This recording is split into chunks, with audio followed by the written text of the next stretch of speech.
एक लड़की मेरे से बोली, मेरे माता पिता मेरे साथ गलत व्यवहार करते हैं। मैंने कहा क्या? बोला मेरे भैया रात के 9 बजे तक आते हैं तो मम्मी पापा कुछ नहीं कहते, और मैं जरा 10 मिनट लेट हो जाऊं तो माँ बाप डांटने लग जाते हैं। लड़कों के साथ अलग व्यवहार करते हैं मेरे पिता, और मेरे लड़कियों के साथ अलग व्यवहार किया जाता है। मैंने उस बहन से कहा, मैंने कहा मेरी बहन ये बताओ कि सरिया की दुकान में, सरिया लोहा, सरिया की दुकान में, सरिया दुकान के बाहर पड़ा होता है। सरिया की दुकान में, सरिया दुकान के बाहर पड़ा होता है, और जौहरी की दुकान में हीरा क्या बाहर पड़ा होता है? इतनी सी डिब्बी में तिजोरी के अंदर संभाल कर रखता है। क्यों? क्योंकि सरिया कीमती नहीं है, हीरा कीमती है। लड़कियां तो खानदान का हीरा हुआ करती हैं, इसलिए माँ बाप तुम्हें संभाल कर घर के अंदर रखते हैं। और ये लड़के, ये सरिया है, इनकी कीमत कम होगी तो कितनी कम होगी? लोहे में जंग लगेगी तो कम बिकेगा। कितना कम होगा? 2-5 रुपए दाम कम होगा, और क्या होगा? लेकिन हीरा टूट गया तो 1 रुपए का भी ना बिकेगा, टुकड़ा टुकड़ा हो गया। एक बार अच्छा समाज में आज भी आप देख लो, अब ये अच्छा है कि बुरा मैं नहीं जानता, मैं इतना जानता हूं कि आज किसी लड़के पर कोई लड़का पराई लड़की के साथ रहने लग जाए और समाज को पता चल जाए कि ये लड़का चरित्रहीन है, चरित्रहीन की हवा उड़ जाए तो उस लड़के का विवाह फिर भी हो जाता है। लेकिन लड़की की हवा उड़ जाए कि ये लड़की पराये मर्द के साथ थी और ये चरित्रहीन है, तो उसका विवाह होना आज भी कठिन होता है। बोलो हाँ या ना? क्यों? लड़के की कीमत कम होगी तो कितनी कम होगी, लेकिन तुम्हारी तो पूरी कीमत समाप्त हो जाएगी। इसलिए तुम्हारे पास चरित्र है तो सब कुछ है, और तुम्हारे पास चरित्र नहीं है तो कुछ नहीं है। स्त्रियों का धन है तो पुरुष हो या स्त्री हो, हम सबका धन क्या है? हमारा कैरेक्टर, हमारा चरित्र। लेकिन आपका कैरेक्टर, आपका चरित्र, आप अपने आप को देखकर बताओ, अपने आप से पूछकर बताओ कि आपका चरित्र कितना मजबूत बचा है। यदि आपका चरित्र कमजोर पड़ गया है तो उसे मजबूत करिए, क्योंकि आपके पास पैसा कितना है, किसी को क्या करना, आप चरित्रवान हैं कि नहीं, आपके चरित्र की कीमत है। हमारे देश में चरित्र कीमती है, इसलिए राम चरित्र मानस पढ़ी जाती है, राम का चरित्र पढ़ा जाता है, कृष्ण का चरित्र पढ़ा जाता है। राम चरित्र सुनवे को रसिया, और राम लखन सीता मन बसिया। इसलिए मेरी माँ अपनी बहन बेटियों को समझाओ, ये प्यार का भूत तुम्हें चढ़ जाता है, फिर तुम किसी की नहीं सुनती हो, बाद में तुम्हें पश्चाताप करना पड़ेगा, और जब पश्चाताप करोगी ना तब तक बहुत देर हो चुकी होगी। इसलिए मेरी बहन बेटियां, मेरी बात से कितनी मेरी बहनें सहमत हैं कि आप सदा अपने माँ बाप का कहा मानेंगी। कोई लड़का पसंद आए तो माँ बाप को बताओ, माँ बाप देखेंगे। यदि आपके लड़की के योग्य कोई लड़का लड़की ने पसंद किया है तो भाई कर दो माँ बाप शादी। माँ बाप के खिलाफ जाकर शादी करना सही है कि गलत है? जोर से, माँ बाप के खिलाफ जाकर शादी करना सही है कि गलत है? जोर से। गलत। अपने माता पिता के सम्मान की थोड़ी सी, इज्जत की थोड़ी सी चिंता किया करो। अच्छा बताओ, पैसा बड़ा होता है या इज्जत बड़ी होती है? जोर से।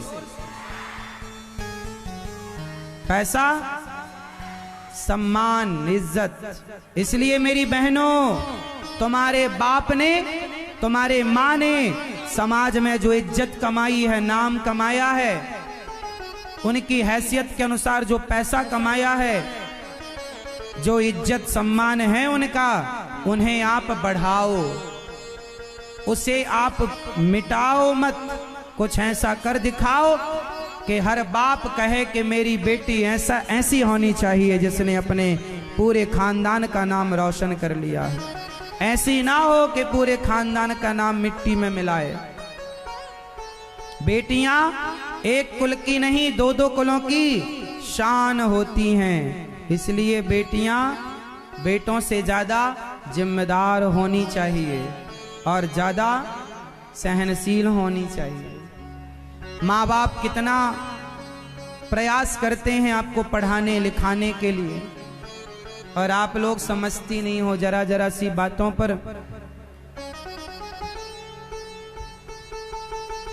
कलयुग चल रहा है मेरी बहनों, किसी पर भरोसा नहीं कर सकते आप, किसी पर विश्वास नहीं कर सकते आप। कलयुग तो आज उल्टी गंगा बहा रहा है, माता पिता को बेटा ठोकर लगा रहा है। भारत की प्यारी बहना तुम सावधान रहना, भारत की प्यारी बहना तुम सावधान रहना, क्योंकि पापी भी हाथों अपने राखी बंधा रहा है। कलयुग तो आज उल्टी। तो मेरी कितनी बहनें सावधान रहेंगी, मेरी बात से कितनी बहनें सहमत हुई? और कोई गलत कदम ना उठाना अपने जीवन में, पढ़ो लिखो खूब। और आजकल बच्चे सबसे ज्यादा कहां बिगड़ते हैं? कॉलेज में। वहीं मिल जाता है इन्हें कोई ना कोई लड़का, कोई ना कोई लड़की। माँ बाप ने तो भेजा था पढ़ने के लिए, लेकिन बच्चे पढ़ते कम हैं, ये प्यार व्यार ज्यादा कर लेते हैं। हमारी बहन बेटियों को पता नहीं क्या हो जाता है, एक बार किसी ने आई लव यू कहा तो वो सोचने लगती, अच्छा प्यार करता होगा तब तो कहा है, विचार करने लग जाती हैं और फिर धीरे से लिख के भेज देती हैं आई लव यू टू। हम भी करते हैं आपसे। सुनो, कोई आपको आई लव यू लिख के भेजे फेसबुक में व्हाट्सएप में, तो आप ये लिख के भेजा करो कि अपनी माँ को अपनी बहन को आई लव यू बोलो, है ना। हमें प्यार करने वाले हमारे माता पिता पर्याप्त हैं, हमें प्यार करने वाले हमारे माता पिता पर्याप्त हैं, जरूरत नहीं हमें किसी के प्यार की। कोई तुमसे प्यार क्यों करेगा? तुम्हारे शरीर से प्यार करता है कोई? अब मर्जी तुम्हारी।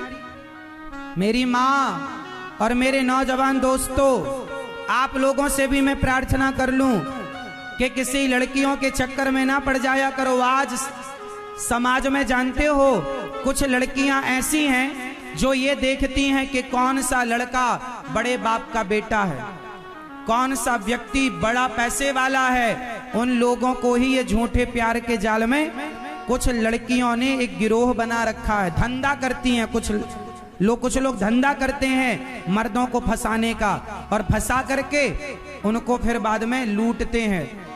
हमें 1 करोड़ रुपए दो, 50 लाख रुपए दो।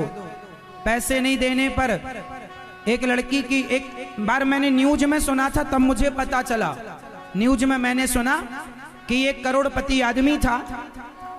उस आदमी के पास एक लड़की आई, बोले सर हमें जॉब पे रख लो, बड़ी सुंदर थी। तो उस आदमी ने उसे जॉब पर रख लिया, 15,000 रुपए महीना देने लगा। अब वो लड़की कोई पैसा काम करने तो आई नहीं थी, उसका तो कुछ और काम था। वो लड़की काम धाम कुछ करती नहीं थी, अच्छा सुंदर बहुत थी। तो उसका जो मालिक था ना, उसने, अब वो लड़की उस मालिक को ही देखती रहा करती थी। हाँ, अब उस मालिक को भी इस लड़की को देख के ना, पता नहीं दोनों में क्या हुआ, दोनों चाय कॉफी में जाने लगे, संग रहने लगे। एक बार एक कमरे में जाकर दोनों ने साथ में बैठ करके बातें की। उस लड़की ने इसकी वीडियो बना ली और व्हाट्सएप पर भेज दी कि यदि मुझे 50 लाख रुपए नहीं दियो तो मैं अभी वायरल कर दूंगी। अब लोग इसे क्या करता, या तो 50 लाख दे या तो बदनामी हो। तो आज समाज में ये सब चल रहा है। अपने अपने मर्दों को समझा देना मेरी बात कि आजकल मार्केट में ये सब चल रहा है। पराई औरतें तुम्हें ऐसे भी फंसा सकती हैं, तुम्हारे पतियों को भी समझा के रखना। ऐसे चक्कर में कोई ना पड़े। पराई स्त्री, यदि किसी भी प्रकार से आपने पराई नारी में मन लगाया तो परिणाम एक ही होगा, सर्वनाश।